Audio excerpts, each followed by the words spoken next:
Welcome everyone to our new video series that we'll be doing weekly here on Thursdays with Pedro and I.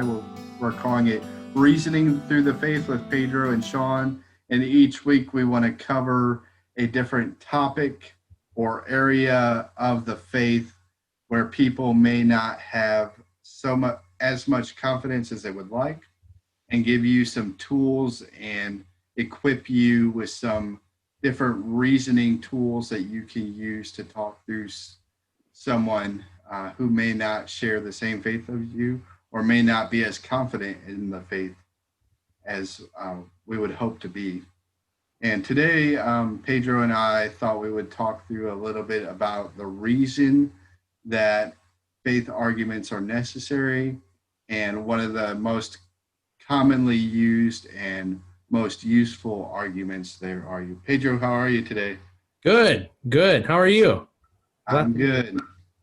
Yeah, I'll give you a couple of seconds. Pedro, how about you introduce yourself and let's tell our audience a little bit about where we are and who we are. Yeah, so I am Pedro. I am a missionary in Spain, and basically my area of work or my area of focus is church planting right now, and it's been through the last 3-4 years. And I live in a country right now, Spain, where the majority of the people does not know God, and actually the real number is below 0.5%. So we estimate that 1 of every 300 people is a Christian in here. So there's a lot of groundwork that we need to make. People reject God systematically and the idea of a God. And when you go and share about what the Bible says and what Jesus did, they hate the church, or they just don't believe there is any God, or they think that if there is any God is hostile and is not good with us, because why do we have all of this evil in the world? And especially now with COVID, they don't understand these things. So apologetics, what we call the tools that we use, the arguments that we use to explain through logic, to reason God, it's a really powerful tool that we need to use in here in a culture where, people doesn't take for granted that the God of the Bible exists.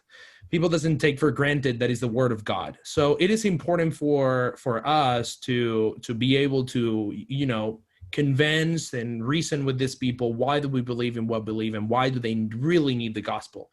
And I think America is from a long time ago heading the same way. So we would like to give you during these different chapters, during this series of conversations, different tools that you can use so you can be prepared and you can talk with other people and reason with them. And I think it's really important because it's our main, goal, or the main commandment that Jesus gave us is the Great Commission. That's why it's called the Great Commission. And is to share with others about Jesus. And we need to know how to do it in the midst of a culture that automatically rejects him. So welcome, and I'm really glad to be here, and I hope that y'all enjoy it. Very good. All right, well, let's just go ahead and jump into it. Of course, I'm Sean Skiles. My wife and I live in Tom Bean, Texas, and us and our 5 kids, and I've been on staff at our church for about 2 years now, and we just want to give you, the listener and viewer, the opportunity. If you have any questions, Pedro, this will be a pre-recorded video, of course, but Pedro and I will do our very best to be interacting with you while the video is going on, and you may pose a question that we can cover in a future episode. This series. So don't feel free to ask any questions. So the first thing we wanted to cover was why is apologetics necessary? And if we break down apologetics, it comes from a Greek word which means to a defense of the faith. Mm-hmm. It's to reason through the faith, and that's where we got our title from. But why is apologetics necessary? Yeah, I mean, it's necessary. I mean, I think it's 1 Peter 3:15. Correct me if I'm wrong, but that tells us in English, I think it is, that we have to always be ready to present a defense of the hope that's in us. I think that statement from Peter is so important because we have hope in us that we know that the world needs. We have Jesus.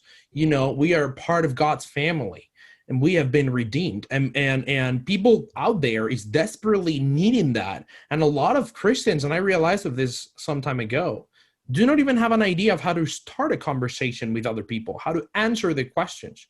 This was the main reason I went to seminary. I got saved in the midst of a high school. I was in the middle of a high school where I was the only Christian when I got saved, and we were 400 students plus this stuff, and everyone was just pretending that I was, excuse me for the word, but stupid. I mean, and I was like, I don't have any tools or any way to defend myself in here and to try to talk to others, and I lost friends and all that stuff. And I really think that something important is that we know the reason behind our faith. It's not a faith that is without any reason. It makes sense. And if we study it, if we think through it, it makes a whole lot of sense. It makes more sense than anything else in the world.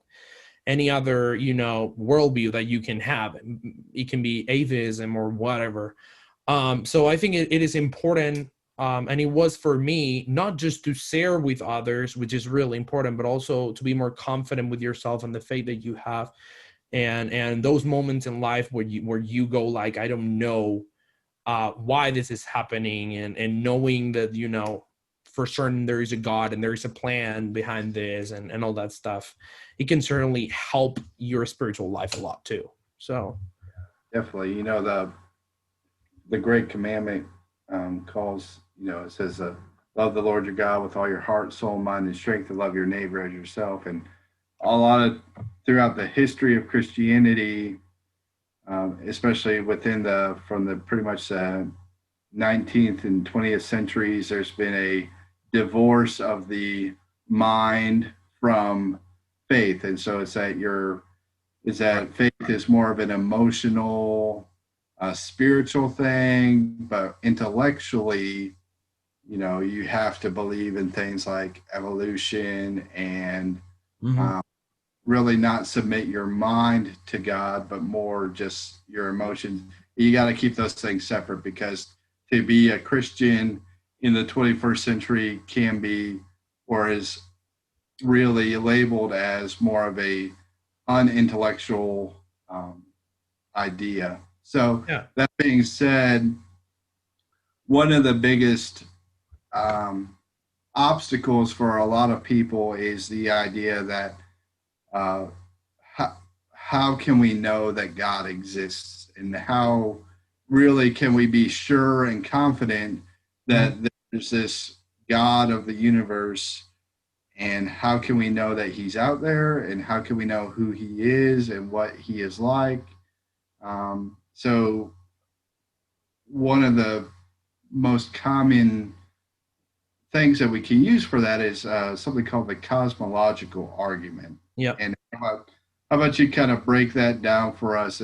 It's a fairly straightforward argument, and it's one that can oftentimes help us point people towards God. Yeah. When people, tells me, well, I don't believe there's a God in the first place. When you're talking about God and different things, you need to convince them that there is a God. And as you were saying, Sean, is, in this 21st century, it feels like the devil, like the enemy, has been designing, a society where the idea of a God is related with, the divorce from your mind. Like, it means that you cannot reason, and be scientifically right if you believe in God, which, if you study science, is completely opposite. Like Louis Pasteur, the father of the, modern biology, he said a little bit of science, takes you away from God, but a lot of science brings you closer to him. And I think it's a really wise quote in there. And about the cosmological argument, it's basically based on the idea that our universe has a cause, because every effect has a cause, and our universe as a whole, it is an effect. And we can see that, for example, the second law of thermodynamics, correct me if I'm not saying any, some right term in English or whatever, because I'm thinking this in Spanish. But the second law of thermodynamics tells us that the universe over time is getting basically out of energy that it can use, or of useful energy. What that means is that basically the time that we had prior to us in the universe, the age of the universe, cannot be infinite, because then it would have run out of energy completely. And in fact, for centuries and centuries and centuries, the science believed that the universe was constant, that the universe has been there forever. But and it was just, the religion, Christianity, and other religions that were defending that there is a creator, there is a beginning.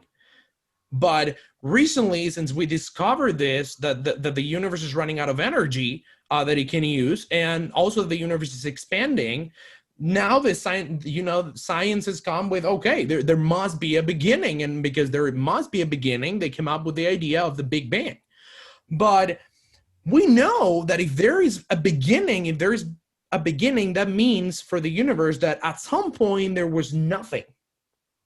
And then at some point after that, there was everything. And we know by science that nothing cannot produce everything. Like 0 plus 0 cannot be equal to 1. And I mean, this is a basic principle, and they will tell you, well, the Big Bang doesn't teach you that it came from nothing, but they actually believe that it does, because what they come up with, well, there was this amount of particles in here that they produce an explosion, and it was a Big Bang, and everything came from there, and it was a super high density point, but they cannot explain the origin of that high density point either. And when you ask them about the origin, they will like, well, it was the cosmic void. It's what they call.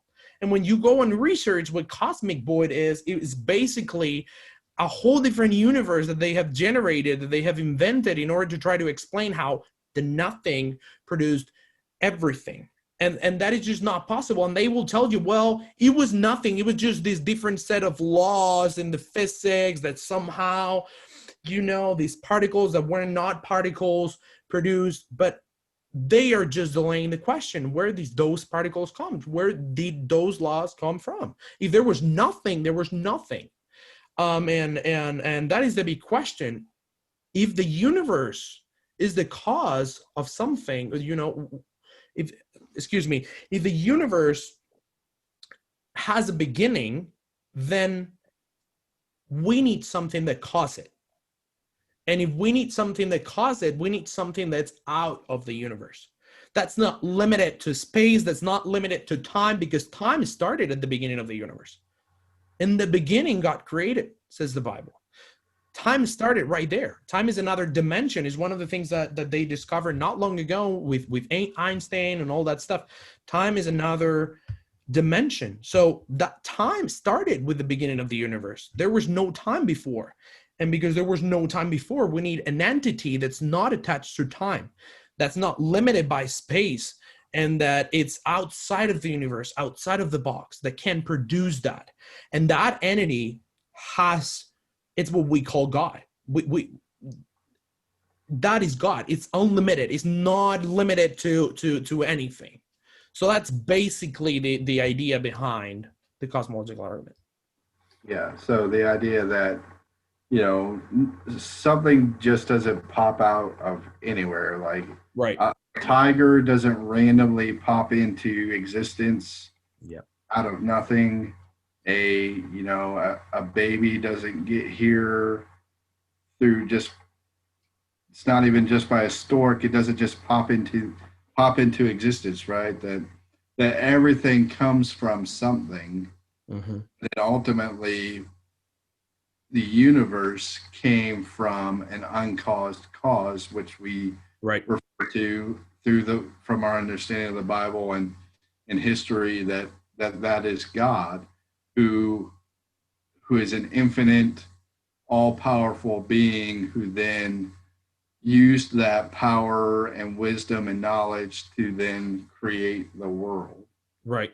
That the only way that you can get something from nothing is if you have someone who then created, from nothing, the world. And yeah, exactly right. So it's a very, it's a very necessary argument. We have to understand where history is and not just blindly follow textbooks that have been influenced by um, sources that are biased. And I grew up believing dinosaurs were millions of years old, and I believed that the world was billions of years old. And I really didn't have a problem with it until I got into college, and into my seminary studies. I really realized that, you know, that if you look at how the Bible lays out the world, you really have to come to a conclusion. Either A, science is right and the Bible is wrong, and therefore we can't trust it, or the Bible is correct. And if you look at the world through the lens of the Bible and see that it's correct, then we have to dismiss not all of science, but the parts of science that have not submitted to the Bible as authority. And really, what it is that some people don't like what the Bible has to say. And so they created these other ideas in order to reason through a reason, come up with reasons how God cannot exist. Yep. And so that being said, how then do we make the connection? So the cosmological argument establishes that God does exist, that there has to be an uncaused cause. But how do we then link that to the God of the Bible? Good. Yeah, that is a good question. So first, I just wanted, to give you another tool. Well, a lot of people will say, well, who created God? You will say that God is the cause that created the universe, but then you would think, okay, who created God? But then if you ask that question, then you could end up, well, who created the God that created God? And then who created the God that created God that created God? And as we were, saying before, is God, like the entity that created the universe, the uncaused cause, has to be out of time, because time started at the beginning of the universe. And if there is a being out of time, that means that it's not attached to time, that is infinite. So the entity that created the universe, by definition, has to be infinite. And it cannot be created because it's outside of time.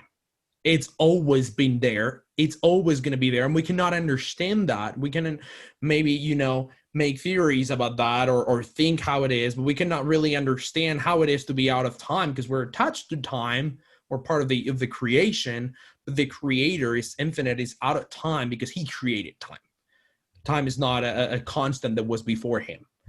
He created that constant as anything else. There's another dimension that he created when he created the universe.